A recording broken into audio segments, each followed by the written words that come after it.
ಕುಮಾರಣ್ಣ ಅವರು ಕೇಂದ್ರ ಸಚಿವರಾದರು, ರಾಜ್ಯದಲ್ಲಿ ಕಾಂಗ್ರೆಸ್ ಸರ್ಕಾರ ಇದೆ, ಕೇಂದ್ರದಿಂದ ಅನುದಾನ ತರ್ಬೋದು. ಈಗ ನಿತಿನ್ ಗಡ್ಕರಿ ಅವರು ವಿಚಾರ ಹೇಳಿದ್ರಿ, ಕುಮಾರಣ್ಣ ಅವ್ರ ಜೊತೆ ಸಹಕಾರ ಹೇಗಿದೆ ಸರ್? ಇಲ್ಲ, ಈಗ ಕುಮಾರಣ್ಣ ಅವ್ರಿಗೆ ನಾವು ಮನವಿಯನ್ನು ಮಾಡಿದ್ದೀವಿ.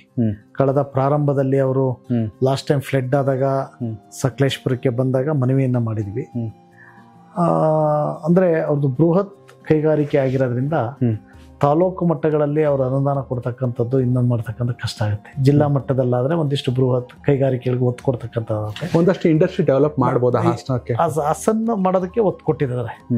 ನಾವು ತಾಲೂಕು ಮಟ್ಟದಲ್ಲೂ ಒಂದು ಸ್ವಲ್ಪ ಮಾಡಿಕೊಡಿ ಅಂತಕ್ಕಂಥ ಕೇಳಿದ್ದೀವಿ. ಈಗ ನಿಮ್ಮ ಕ್ಷೇತ್ರದಲ್ಲಿ ಸಣ್ಣದಾಗಿ ಏನಾದ್ರು ಗಾರ್ಮೆಂಟ್ಸು, ಫ್ಯಾಕ್ಟ್ರಿಗಳ ಆ ಥರ ಇದೆಯಾ? ಅದ ಯಾವುದೂ ಇಲ್ಲ, ಇಲ್ಲಿವರೆಗೂ ಯಾವುದೂ ಇಲ್ಲ. ಈಗ ನಾನು ಆಲ್ರೆಡಿ ಕೇಂದ್ರ ಸರ್ಕಾರಕ್ಕೆ ಮತ್ತು ರಾಜ್ಯ ಸರ್ಕಾರಕ್ಕೆ ಎರಡಕ್ಕೂ ಸಹ ನಮ್ಮ ಜಾವಗಲ್ ಹೋಬಳಿ ಬರುತ್ತೆ. ಜಾವಗಲ್ ಹೋಬಳಿನಲ್ಲಿ ಈಗಾಗಲೇ ಲ್ಯಾಂಡನ್ನು ಐಡೆಂಟಿಫಿಕೇಶನ್ ಮಾಡಿದ್ದೀವಿ. ಬೇಲೂರಲ್ಲೂ ಸಹ ಬಿಕ್ಕೋಡ್ ರೋಡಲ್ಲಿ ಲ್ಯಾಂಡ್ ಐಡೆಂಟಿಫಿಕೇಶನ್ ಮಾಡಿದ್ದೀವಿ. ಒಂದು ಸಣ್ಣ ಕೈಗಾರಿಕೆಗಳನ್ನ ಮಾಡೋದ್ರ ಮುಖಾಂತರ ಇವತ್ತೇನಾಗುತ್ತೆ, ಕೈಗಾರಿಕೆಗಳನ್ನ ಮಾಡಿದ್ರೆ ಹಾಸನಕ್ಕೆ ಬರ್ತಕ್ಕಂಥದ್ದು, ಚಿಕ್ಕಮಂಗ್ಳೂರ್ಗೆ ಹೋಗ್ತಕ್ಕಂಥದ್ದು, ಇಲ್ಲಿಂದ ಗಾರ್ಮೆಂಟ್ಸ್ಗೆ ಬೆಂಗಳೂರಿಗೆ ಹೋಗ್ತಕ್ಕಂಥ ತಪ್ಪುತ್ತೆ. ನಮ್ಮ ಜನ ಅವರ ತಂದೆ ತಾಯಿನ ಜೊತೆ, ಅವರ ಕುಟುಂಬದ ಜೊತೆ ಇಲ್ಲೇ ಇರ್ತಾರೆ. ಇದು ನನ್ನ ಇದಾಗಿದೆ. ಇದಕ್ಕೂ ಸರ್ಕಾರಕ್ಕೆ ಮನವಿಯನ್ನು ಕೊಟ್ಟಿದ್ದೀನಿ. ಒಳ್ಳೆ ಆಲೋಚನೆ ಸರ್. ಚುನಾವಣೆ ಗೆಲ್ಲಕ್ಕೆ ಏನು ಬೇಕು ಸರ್? ಜನ ಮುಖ್ಯನಾ, ಹಣ ಮುಖ್ಯನಾ, ಗುಣ ಮುಖ್ಯನಾ? ಮೊದಲನೇದಾಗಿ ಗುಣ ಇರಬೇಕು, ಎರಡನೇದು ಜನ ಇರಬೇಕು. ಓಕೆ. ಮೂರನೇದು ಹಣಕ್ಕೆ ನಾನು ಒತ್ತು ಕೊಡಲ್ಲ. ಯಾಕೆಂದ್ರೆ ಗುಣ ಜನ ಇಲ್ಲ ಅಂತ ಅಂದ್ರೆ ಹಣಕ್ಕೆ ಪ್ರಾತಿನಿಧ್ಯನೇ ಇಲ್ಲ. ಮೊದಲು ವ್ಯಕ್ತಿ ಏನೋ, ಅವನ ಯೋಗ್ಯತೆ ಏನೋ ಅಳಿತಕ್ಕಂಥ ಜನ ಮಾಡ್ತಾರೆ, ನಮ್ಮ ಜೊತೆ ಸ್ಪಂದಿಸ್ತಾರ. ಇದು ಗುಣ ಇಲ್ಲ ಅಂತ ಅಂದ್ರೆ ನಾವು ಯಾವುದ್ರಲ್ಲೂ ಸಹ ಸಕ್ಸಸ್ ಆಗಲ್ಲ. ಗುಣ ಮೊದಲನೇದು ಬೇಕು. ಎರಡನೇದು ಗುಣಕ್ಕೆ ತಕ್ಕಂತೆ ಜನ ಬೆಂಬಲ ಬೇಕು. ಇದು ಎರಡಿದ್ರೆ ಸಾಕು ಸರ್. ಮೂರನೇದು ಹಣ ಇಲ್ಲ ಅಂದ್ರೂ ಚುನಾವಣೆ ಗೆಲ್ಬಹುದು. ವಯಸ್ಸಲ್ಲಿ ಚಿಕ್ಕವರಾದ್ರೂ ಕೂಡ ಕೇಂದ್ರದಿಂದ ಒಂದಷ್ಟು ಅನುದಾನಗಳು ಬೇಕು, ಅಭಿವೃದ್ಧಿ ಆಗ್ಬೇಕಂದಾಗ ಸಂಸದರ ಸಹಕಾರ ಕೂಡ ಬೇಕಾಗುತ್ತೆ.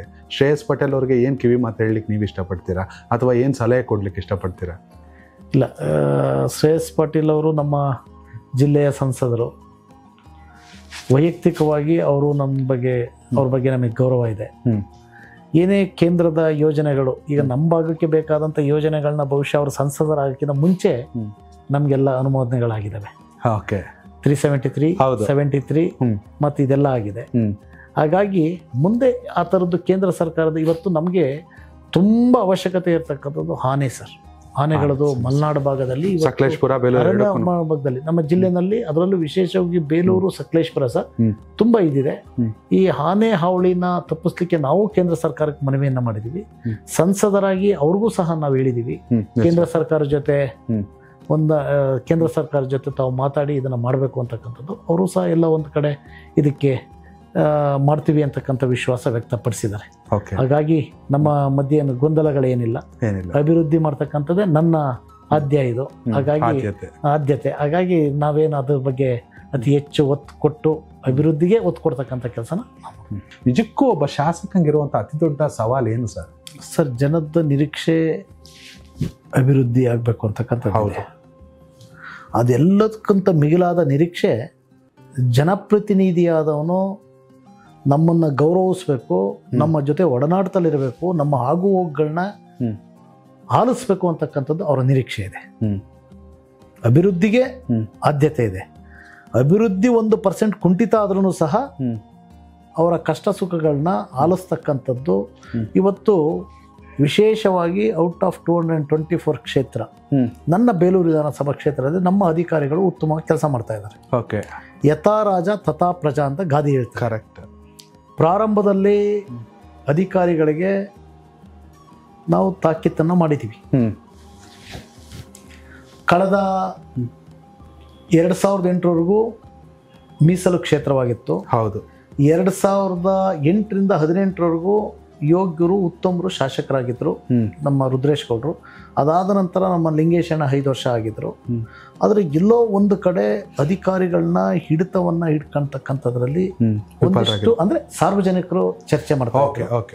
ಸಾರ್ವಜನಿಕರು ಪ್ರಥಮವಾಗಿ ನನ್ನ ಹತ್ರಕ್ಕೆ ಬಂದಿದ್ದೇ ಇದು, ಅಧಿಕಾರಿಗಳ ಹತ್ರ ಕೆಲಸ ತೆಗೆಯೋದಕ್ಕೆ ನಮ್ಗೆ ಆಗ್ತಾ ಇಲ್ಲ ಅಂತ ಸಂದರ್ಭದಲ್ಲಿ ನಾವು ಅಧಿಕಾರಿಗಳನ್ನ ಕರೆದು, ಅಧಿಕಾರಿಗಳಿಗೆ ನಮಗೆ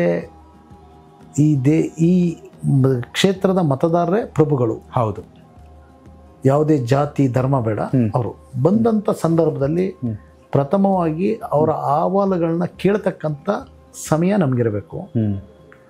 ಅವ್ರನ್ನ ಕೂರಿಸಿ ಗೌರವಿಸ್ತಕ್ಕಂಥ ಇದಿರಬೇಕು. ಯಾವುದೇ ಬಡವ ಬಲ್ಲಿಗ ಅಂದಂಗೆ ಇವತ್ತು ಇಡೀ ಕ್ಷೇತ್ರದಲ್ಲಿ ಜನ ಕೆಲಸ ಶಾಸಕರ ಉತ್ತರ ಹೋದರೆ ಆಗುತ್ತೆ ಅಂತಕ್ಕಂಥ ತುಂಬ ನಿರೀಕ್ಷೆ ಇಟ್ಕೊಂಡಿದ್ದಾರೆ. ಅಧಿಕಾರಿಗಳು ಅದ್ರ ತಕ್ಕಂತೆ ಕೆಲಸ ಮಾಡ್ತಾ ಇದ್ದಾರೆ.